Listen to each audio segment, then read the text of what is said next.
Hello everybody, welcome back to another video, and hello from my apartment's parking garage. And welcome to a sleepless me, because I got zero sleep last night. Maybe because I was just kind of excited for today. Today we're going to be going to Cars and Coffee at Armature Works. If you don't know what Armature Works is, it's this really cool spot in Tampa. If you're ever visiting Tampa, I highly recommend giving this place a visit. So this car show is gonna be kind of mostly exotics, so that's usually my speed. And I think last time, the owner of Armature Works, he has like multiple different cars, but he just recently took delivery of a green carbon Bugatti Chiron Super Sport. So we'll see if that's there, but let me get in the car and make our way over there.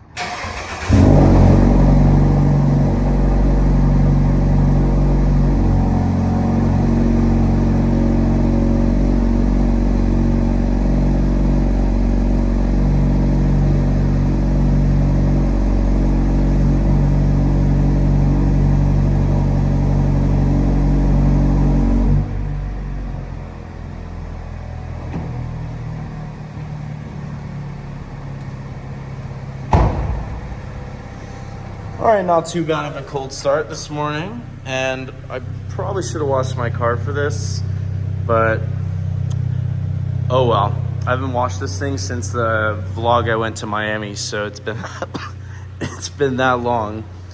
So let's get in the car and make our way over there. So I just parked. I decided not to park in the actual show because it's just kind of hectic, and there was free, well, not free, but there was parallel parking available. So I'm just gonna pay on my phone. And this is what the building looks like for those who don't know. It is a newer building, but it's meant to look like an industrial warehouse. It's got like that kind of vibe to it. It's really, really, really cool. If I do go inside, if I remember to go inside, we'll take a look. And it's right on the water as well by the Riverwalk. Looks like we got a Mach 1 Mustang. For the same money, you could get a GT350. Not judging, but I mean, if you don't like the 8,000 RPM red line and you want to spend as much money on a Coyote V8, I mean, the Mach 1's cool, I guess. But this is a really cool building, and it's right on the water as well. So in my opinion, I think this is the perfect venue for a car show because you have good scenery. Oh, a Boxster Spider. I love those things. The lightweight Boxster, that's pretty cool. And yeah, let's take a look at some cars. One thing I'd like to mention that is very different between the car shows in South Florida compared to Tampa is the time that people get to the show. People in South Florida, let's say the event starts at 9. People don't get there at 9. People will get there at like 9:30 or 10. That's usually when the event starts gaining traction. But in Tampa, people get there like at least 30 minutes early. People will get here an hour and 10 minutes early. It's ridiculous. And a show hasn't even officially started yet, or it's about to start, and there's, well, you can't really see, but there's already a line of cars and there's a bunch of stuff already over here. But it's pretty interesting to see the contrast and the differences. Let's get into the cars that are here with the parking lot that is a mix of many different types of cars. So we have some American stuff, some German, and more German stuff, and more American stuff, and Japanese. So we got a lot of Mustangs, a lot of Challengers and Chargers, Civic Type R. This RS7 in this blue is really cool. And with the trends of black wheels, the silver accents actually complement it really well.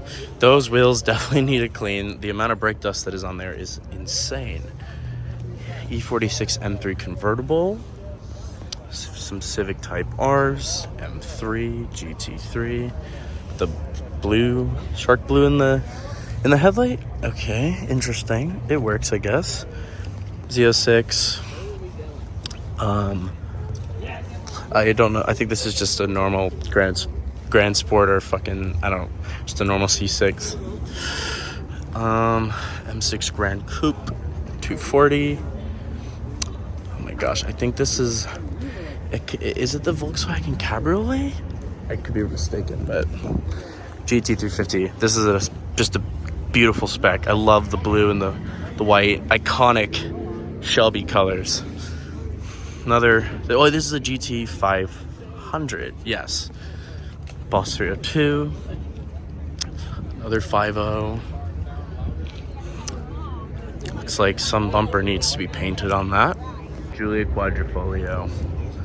When those came out, they were everywhere, and now they're not as common. Bunch of Shelby. I don't know too much about the different Mustang generations, especially the older ones. We've got an LC 500, which again is a very underrated car. A lot of people don't like it sometimes because it's not sporty enough, but as a Grand Tourer, and since it's a Lexus, it's going to be reliable. Wow, look at the color on this NSX. Wow, it's pretty cool. Kind of looks like, almost like toothpaste. All right. Oh no. There was an M2 here and it left. There's another M2. M4CS. This thing is just stunning. The spec on it, the wheels, it looks like it's lowered a little bit, and the fitment, bro, is on point, I think. Oh my god, I think that's an R34, R33. Supras, Jeep Cherokee, V10, M6, SLK 55. You do not see those very often, and that's a pretty cool car, and I think a very underrated and forgotten about Mercedes because no one knows that you have a V8 under the hood. Dodge Viper, the original Dodge Viper, before they switched to the side exhaust. I gotta see which GTR generation this is because this is driving me mad. It shows my knowledge of JDM cars. I think it's an R34. And yep, I was right. All right. R35, R35, 991.2, Viper, WRX. That's a Targa, 996, C8, Mustang, Boxster Spider. I freaking love these things. It's got some red paint on the interior, which it has the right amount to not be overkill, and especially with the convertible, it works. Like, it's similar to the Mazda Miata, where it brings the color into the car, and it's a manual, so that's pretty cool. But unlike my dad's car, which is a 7-speed manual, this is a 6-speed, and so I'm very curious how that drives compared to the 7-speed. This thing is beautiful. This thing is gorgeous. I mean, still lines on it. Oh my gosh, I completely forgot. Oh, the interior's mint, if it's been refurbished. But I want to move my way over here, past the Pigmobiles. I don't even want to talk about how much I can't stand the BMW. This grill, this aftermarket, I think it's it's either the Vorsteiner or I think this is the CSL grill. It's a big improvement. But I don't want to say it looks a lot better. I'm going to say it looks less worse. New WRX, another car that I'm not a huge fan of in terms of styling. But right next to this Audi R8 V10 is this. This is a 911, I think it's Carrera T. The paint definitely needs some love, I think. I think these are like the 5 spokes. Some people hate these, some people like them. I think they're cool. The interior is beautiful. I love the pattern on the seats. Just beautiful. And then we got a Cayman.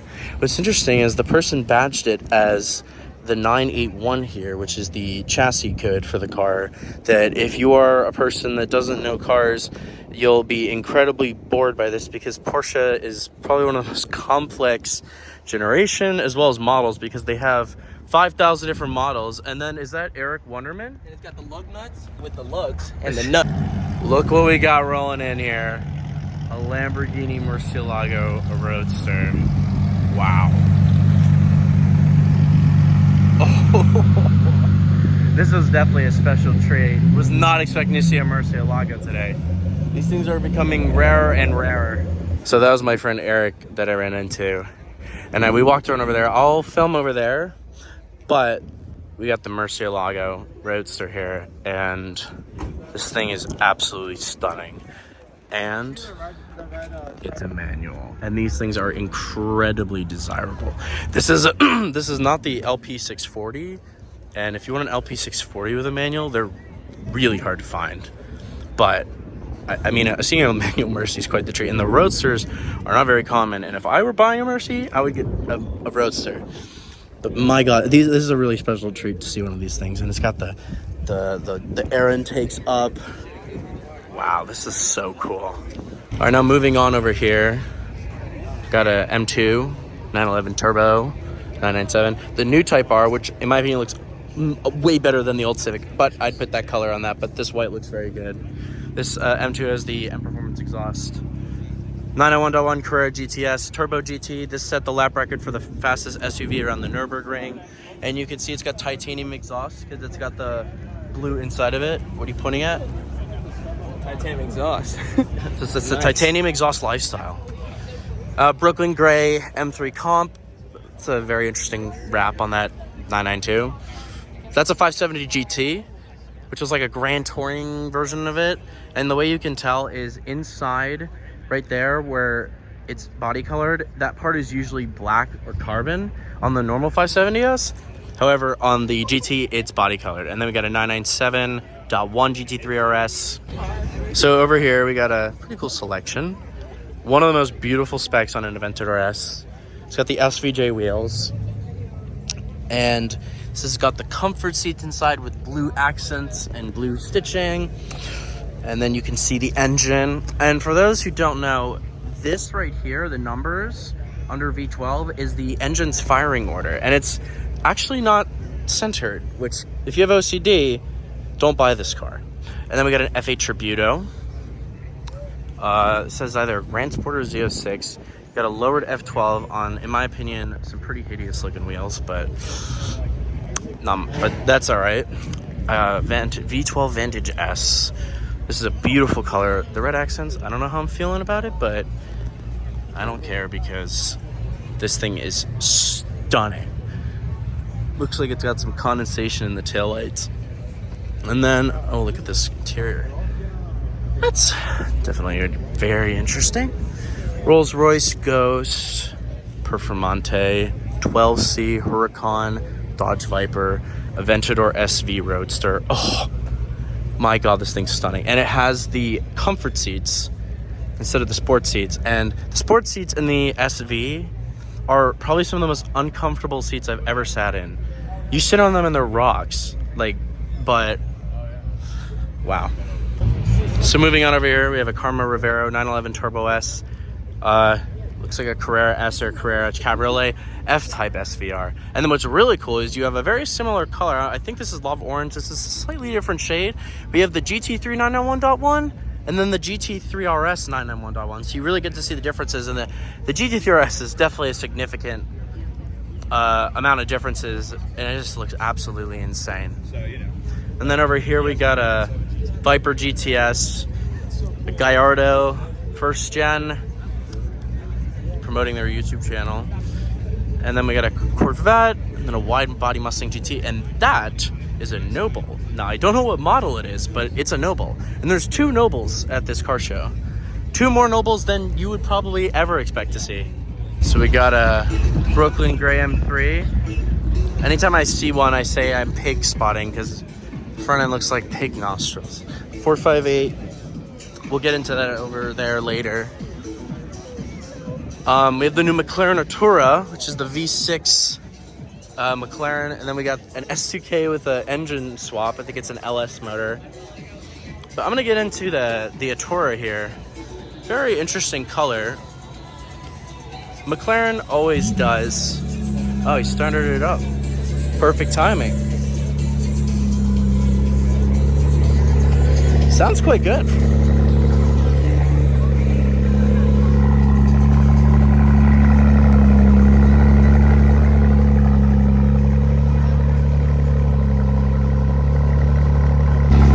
Looks like they're driving some of the cars away.